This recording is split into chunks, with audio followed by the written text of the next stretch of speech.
അപ്പോൾ അങ്ങനെ രേണുസുതി ഔട്ടായിരിക്കുകയാണ്. രേണുസുതിക്ക് പകരം ഒരു അപരനായിക മുന്നിലേക്ക് വന്നിരിക്കുകയാണ്. അപ്പൊ നിങ്ങൾ എല്ലാവരും ഇപ്പൊ പൊതുവെ കണ്ടിട്ടുണ്ടായിരിക്കാം, രേണുസുതി എന്ന് പറയുന്ന ഒരു ഡ്യൂപ്പ് പുറത്തേക്ക് വന്നിട്ടുണ്ട്. കുറച്ച് വൈറലായിട്ട് നിൽക്കുകയാണ്. കാരണം നെഗറ്റീവ് പബ്ലിസിറ്റി ആണല്ലോ ഇപ്പൊ എല്ലാവരുടെയും കണ്ണ്. അതുകൊണ്ട് ആ ഒരു നെഗറ്റീവ് പബ്ലിസിറ്റിയിലൂടെ തന്നെയാണ് രേണുസുതിയും വന്നിട്ടുണ്ടായിരുന്നത്. രേണുസുതിയുടെ അപരനായികയും ഇപ്പൊ വന്നിട്ടുള്ളത്. എന്തായാലും രേണുസുതി ഔട്ട് തന്നെ, ഇനി പ്രത്യേകിച്ച് പറയാനൊന്നുമില്ല. രേണുസുതി ഔട്ടായിക്കൊണ്ടിരിക്കുകയാണ്. അപ്പൊ എന്തായാലും ആ വീഡിയോ നമുക്ക് ആദ്യം കണ്ടിട്ട് വരാം. കുറച്ച് അതാണ് ചേട്ടാ തിരിച്ചടി. തമനയുടെ ലുക്കാന്ന് കളിയാക്കി നേരിട്ട്. പക്ഷെ ഒരു കാര്യമുണ്ട്, വീഡിയോക്ക് അതോടെ കണ്ട തമനയല്ല തവളയാന്ന് പറയും. പക്ഷെ എങ്കിൽ പോലും ചേട്ടൻ അറിയാലോ, നേരിട്ട് കാണുമ്പോ എങ്ങനെയാ പറ, സൂപ്പർ അല്ലേ? അതാണ്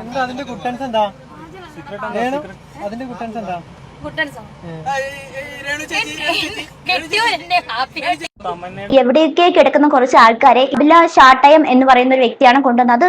ഒരു പ്രായഭേദമന്യാണ് ഇത്തരത്തിലുള്ള കോപ്രായങ്ങൾ കാണിച്ചു കൂട്ടുന്നത്.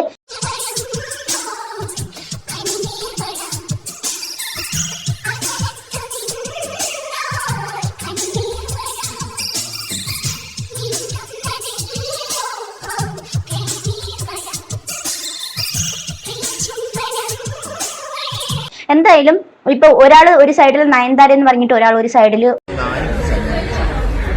നയൻതാരക്ക് നല്ല മാച്ചാണല്ലോ ഈ സാരി.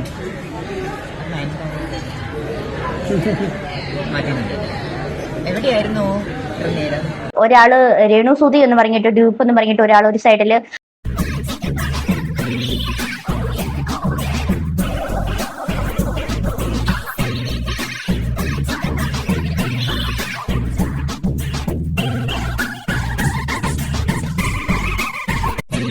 അങ്ങനെ പല പല ആൾക്കാര് ഈ ഒരു വീഡിയോസ് ഒക്കെ നോക്കുന്നുണ്ടെങ്കിൽ നിങ്ങൾ ഇപ്പം ഈ ഇടയ്ക്കാണ് ഇൻസ്റ്റാഗ്രാമിലൊക്കെ ആണെങ്കിൽ ഇപ്പം രേണുസുതി എന്നുള്ള പേരില് എന്താ പറയാ നെഗറ്റീവ് പബ്ലിസിറ്റി, രേണുസുതിയെ എങ്ങനെയാണോ നെഗറ്റീവ് പബ്ലിസിറ്റി ഉണ്ടാക്കിയത് അതേപോലെ നെഗറ്റീവ് പബ്ലിസിറ്റി ഉണ്ടാക്കി മുന്നിലേക്ക് വരണം. എന്നിട്ട് പറയും ഇത് എന്റെ കഴിവാണ്, ഇതാണ് എന്റെ കഴിവ്, എനിക്കിത് ഞാൻ നേരത്തെ ഇങ്ങനെയൊക്കെ ചെയ്തിട്ടുള്ള കാര്യങ്ങളാണ് എന്ന് പറഞ്ഞിട്ട്. പക്ഷെ ഇതിനൊക്കെ സംരക്ഷിക്കാൻ വേണ്ടിയിട്ടുള്ള ഒരു വ്യക്തിയാണ് ഈ ഒരു അഭിലാഷാട്ടം എന്ന് പറഞ്ഞ. സത്യം പറഞ്ഞാൽ അതിശയം തോന്നുന്നുണ്ട് ഇത്തരത്തിലുള്ള ആൾക്കാരെയൊക്കെ എവിടെ നിന്നാണ് കിട്ടുന്നതെന്ന്.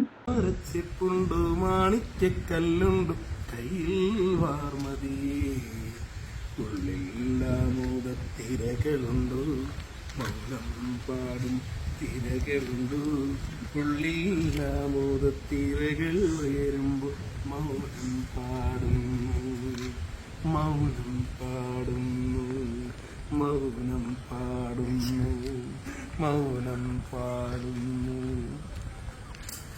ഇതെന്താ ഇവിടെ കാണുന്നത്? ഇപ്പം ചുമ്മാണ്ട് പോയാൽ പോലും അവാർഡ് കൊടുക്കും. അങ്ങനെയുള്ള ആൾക്കാർക്ക് നിറയെ അവാർഡുകൾ കിട്ടുന്നുണ്ട്. പണ്ടൊക്കെ നമ്മൾ കണ്ടിട്ടുണ്ടായിരുന്നു കലാകാരന്മാർക്കും പിന്നെ ഇതുപോലെയുള്ള സിനിമാ നടന്മാർക്കും ഒക്കെ വർഷത്തിലോ എത്ര വർഷങ്ങൾ കൂടുമ്പോൾ ഒരു അവാർഡ് എങ്ങാനും കിട്ടും. പക്ഷെ ഇവർക്കൊക്കെ അങ്ങനെയല്ല, ഇവർക്ക് മിനിറ്റ് വെച്ചാണ് അവാർഡുകൾ കിട്ടുന്നത്. എന്തിന്റെ രീതിയിലാണെന്നൊന്നും അവാർഡ് കിട്ടണേന്നൊന്നും അറിയത്തില്ല. എല്ലാരും പറയാറുണ്ട് രേണുസുതിയുടെ കട്ടുണ്ടല്ലോ എന്ന്. രേണുസുതിയുടെ റിലേഷൻ ആണെന്നൊക്കെ ഒരുപാട് പേര് കമന്റ് ചെയ്യുന്നുണ്ട്. ഞാൻ റിലേഷൻ അല്ല, രേണുസുതി എന്തായാലും അല്ല, പിന്നെ ഫേസ് കട്ട് അതുപോലെയാന്ന് പറയാറുണ്ട്. എന്തായാലും രേണുസുതിയാണ് എന്ന് പറഞ്ഞ് കുറെ ചാട്ടോ ഓട്ടോ ഒക്കെ കാണിക്കുന്നുണ്ട്. രേണുസുതി മിക്കവാറും ഔട്ടാവും. കാരണം വെച്ചാല് രേണുസുതിയെക്കാട്ടിലും കുറച്ചും കൂടി ആക്റ്റീവ് ആയിട്ടുള്ള ഒരാൾ ഈ ഒരു സമൂഹത്തിൽ വന്നിട്ടുണ്ട്, ഈ ഒരു സോഷ്യൽ മീഡിയയിൽ വന്നിട്ടുണ്ട്. അപ്പൊ പിന്നെ രേണുസുതിയൊക്കെ ഔട്ടിന്റെ ആള് തന്നെയാണ്. മിക്കവാറും രേണുസുതി ഔട്ടായിട്ട് മുന്നിലേക്ക് വരാനാണ് സാധ്യത. എന്തായാലും ഇതോടെ വന്നതല്ലേ, ഒന്ന് പ്രൊഫൈലൊക്കെ ഒന്ന് കണ്ടിട്ട് പോകുന്നേ.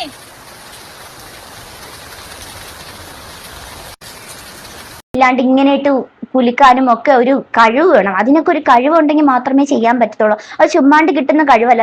എന്തായാലും നെഗറ്റീവ് പബ്ലിസിറ്റിയിലൂടെ വൈറലാകാൻ വേണ്ടിയിട്ട് ഒരുപാട് ആൾക്കാർ ഇങ്ങനെ മുൻനിരയിൽ നിർത്തിയിട്ടുണ്ട്. അപ്പൊ എന്തായാലും കുറച്ച് വീഡിയോസ് ഞാൻ ഇങ്ങനെ ഇൻസ്റ്റാഗ്രാമിൽ കണ്ട് ഫേസ്ബുക്കിലും ആയിട്ട് കണ്ട്. ഏതായാലും അതിന്റെ കുറച്ച് വീഡിയോസ് നമുക്ക് കണ്ടിട്ട് വരാം.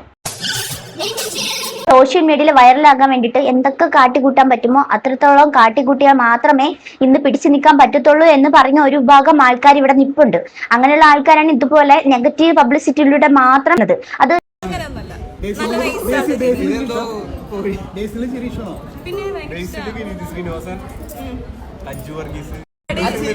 അതിങ്ങനെ ഓരോ ദിവസം കൂടുന്തോറും കൂണ് പോലെ മുളച്ച് മുളച്ച് ഓരോ സൈഡിൽ കൂടി ഇങ്ങനെ വന്നുകൊണ്ടിരിക്കുകയാണ്.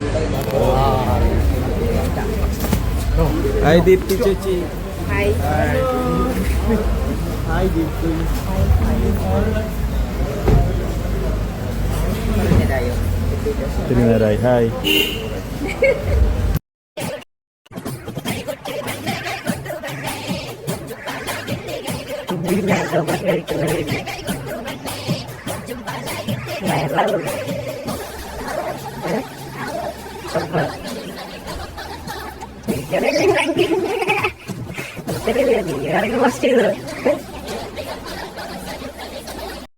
എന്തായാലും നിങ്ങൾക്ക് ഈ ഒരു വീഡിയോ കുറിച്ചിട്ട് എന്താണ് അഭിപ്രായം അത് കമന്റിലൂടെ രേഖപ്പെടുത്താൻ മറക്കരുത്. അപ്പം തെറ്റാം.